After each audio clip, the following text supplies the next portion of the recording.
Hello बच्चों, स्वागत है आप सभी का मेरा आपका यूट्यूब चैनल मैथ्स में। आज हम लोग पढ़ने वाले हैं परिमेय संख्या तथा अपरिमेय संख्याएं। तो सबसे पहले हम लोग पढ़ेंगे कि परिमेय संख्याएं क्या होता है। तो शुरू करते हैं। परिमेय संख्याएं जैसे हम लोग देख रहे हैं, परिमेय संख्याएं जो है इसे अंग्रेजी में हम लोग रेशनल नंबर्स कहते हैं। परिमेय संख्याएं क्या होते हैं? तो वैसी संख्याएं जिसे हम p/q के रूप में लिख सकते हैं, यानी जहां p तथा q क्या है? पूर्णांक है। q एक ऐसा पूर्णांक होता है जो 0 के बराबर नहीं होते, यानी 0 के बराबर नहीं होते हैं।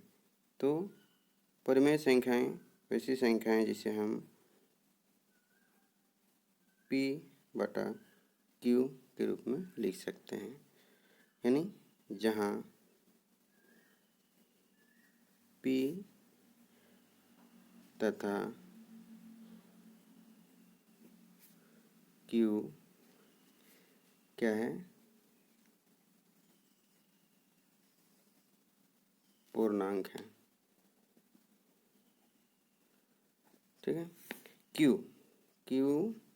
एक ऐसा पूर्णांक है जो 0 के बराबर नहीं होते हैं।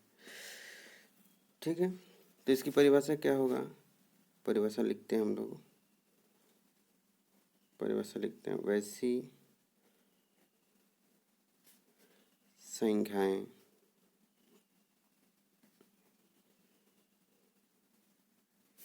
जिसे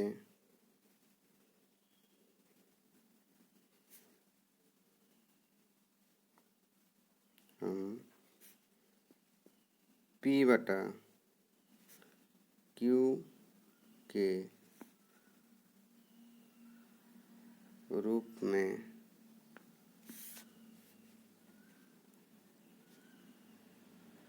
लिख सकते हैं।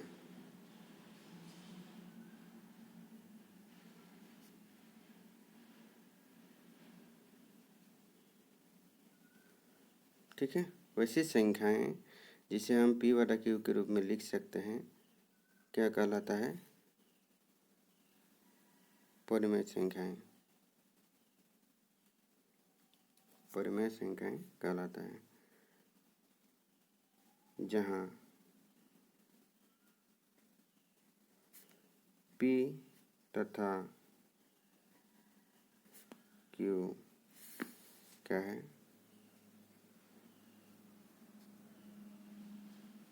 पूर्णांक है। p तथा q क्या है? पूर्णांक है। q एक ऐसा पूर्णांक होता है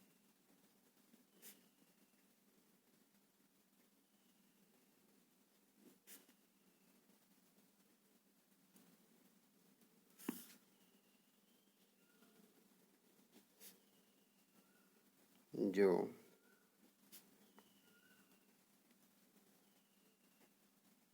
0 के बराबर नहीं होता है।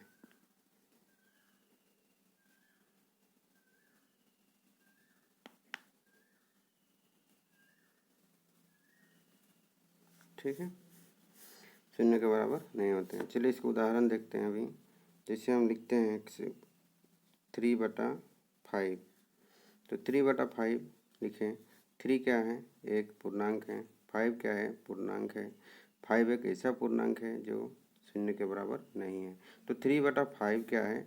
एक परिमेय संख्या है। एक परिमेय संख्या है। बहुत ही आसान है इसको समझना। फिर से एक संख्या लेते हैं 7/5। ये भी एक परिमेय संख्या होगा। -7/5 ये भी एक परिमेय संख्या होगा। क्यों? क्योंकि -7 एक पूर्णांक है 5 भी एक पूर्णांक है। फिर 3/-5 लिखेंगे तो भी ये भी एक परिमेय संख्या होगा, क्योंकि 3 भी एक पूर्णांक है और 5 भी एक पूर्णांक है आदि। ठीक है, तो बच्चों ये समझ में आता है कि हम लोग समझते हैं कि कोई भी संख्या जिसको हम p/q के रूप में लिख सकते हैं उसे ही हम परिमेय संख्या कहते हैं। तो आज अभी देखते हैं जो हम लोग पिछले जो संख्याएं पढ़े थे, प्राकृत संख्याएं, पूर्ण संख्याएं, पूर्णांक, क्या ये सभी परिमेय संख्या है? तो अभी देखते हैं प्राकृत संख्या। प्राकृत संख्या क्या होता है, कितने से शुरू होता है प्राकृत संख्या? प्राकृत संख्याएं तो इसको हम लोग नेचुरल नंबर्स कहते हैं। अंग्रेजी में इसे हम नेचुरल नंबर्स कहते हैं। प्राकृत संख्याएं कौन सब है? 1, 2, 3, 4, 5, 6 आदि। ये सभी धनात्मक संख्याएं होते हैं और ये 1 से शुरू होता है और अनंत तक चलता रहता है। ठीक है, तभी हम लेते हैं संख्या 1। क्या ये परिमेय संख्या है? तो 1 को हम 1/1 लिख सकते हैं, अतः ये परिमेय संख्या है। फिर अगर 2 लेते हैं तो 2 को भी हम 2/1 लिख सकते हैं, तो 2 भी एक क्या है? परिमेय संख्या है। इस प्रकार सभी प्राकृत संख्याएं क्या होते हैं? परिमेय संख्या होते हैं। इसके बाद आते हैं पूर्ण संख्या। इसको हम अंग्रेजी में होल नंबर कहते हैं। तो प्राकृत संख्याओं के समूह में अगर शून्य को शामिल करते हैं तो यह पूर्ण संख्याएं कहलाते हैं। ठीक है, अब ये 1, 2, 3, 4 ही तो हम लोग जान चुके हैं। शून्य को देखते हैं। शून्य क्या परिमेय संख्या है? तो शून्य को 0/1 लिख सकते हैं, अतः शून्य भी एक परिमेय संख्या है।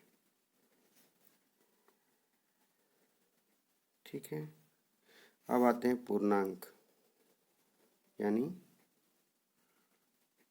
सभी धनात्मक संख्याएं और सभी ऋणात्मक संख्याएं और शून्य। पूर्णांक को हम लोग होल नंबर कहते हैं अंग्रेजी में। तो पूर्ण संख्याओं के समूह में अगर हम सभी ऋणात्मक संख्याओं को शामिल करते हैं तो ये जो समूह बनता है इसे हम पूर्णांक कहते हैं। तो देखते हैं कि पूर्णांक भी परिमेय संख्या है या नहीं। तो लेते हैं -1, -1 एक परिमेय संख्या है या नहीं? तो -1 एक परिमेय संख्या है, क्योंकि -1 को -1/1 लिख सकते हैं। -2 भी एक परिमेय संख्या है। क्यों? क्योंकि -2 को हम -2/1 लिख सकते हैं। ठीक है, तो हम परिमेय संख्या के बारे में पढ़ चुके हैं, कौन से परिमेय संख्या कहलाते हैं। ठीक है, भिन्न जैसा ही है लेकिन भिन्न कैसे थोड़ा अलग है। अब आते हैं हम लोग अपरिमेय संख्याएं।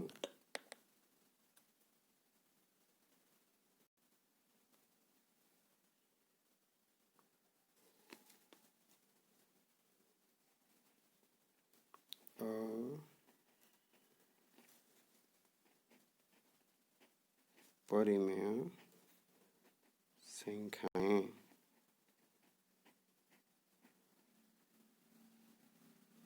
इसको हम लोग बोलते हैं क्या?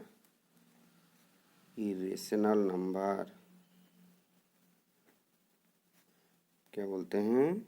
Irrational numbers. तो अपरिमेय संख्याएं क्या होते हैं? वैसी संख्याएं जिसे हम p/q के रूप में नहीं लिख सकते हैं, यानी बटे के रूप में लिख सकते हैं लेकिन p/q के रूप में नहीं लिख सकते हैं। q क्या होता है? एक ऐसा पूर्णांक होते हैं जहाँ हम बताए पहले कि 0 के बराबर नहीं होंगे, ये ध्यान रखना।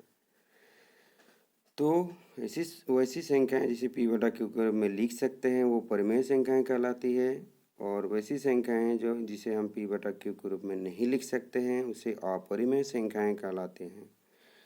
तो कौन कौन से हैं अपरिमेय संख्याएं? जैसे रूट टू को हम p बटा क्यू के रूप में नहीं लिख सकते हैं, √3 को p बटा क्यू के रूप में नहीं लिख सकते हैं, √5 को p बटा क्यू के रूप में नहीं लिख सकते हैं। √2 का मान जो है 1.414 ऐसा होता है, तो ये दशमलव में आ रहा है, इसको हम p बटा क्यू के रूप में नहीं लिख सकते हैं। इस प्रकार से और एक संख्या है पाई जो है, पाई भी एक अपरिमेय संख्या है।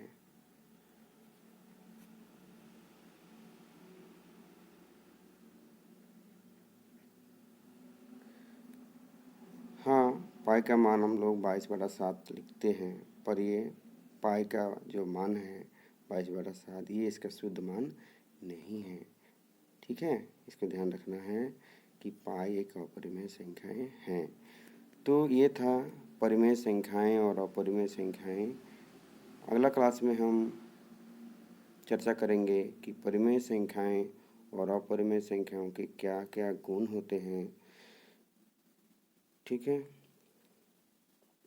तो मेरा वीडियो अगर आपको अच्छा लगा होगा तो वीडियो को लाइक कीजिएगा और नीचे जो लाल बटन है सब्सक्राइब का उसे प्रेस कीजिएगा।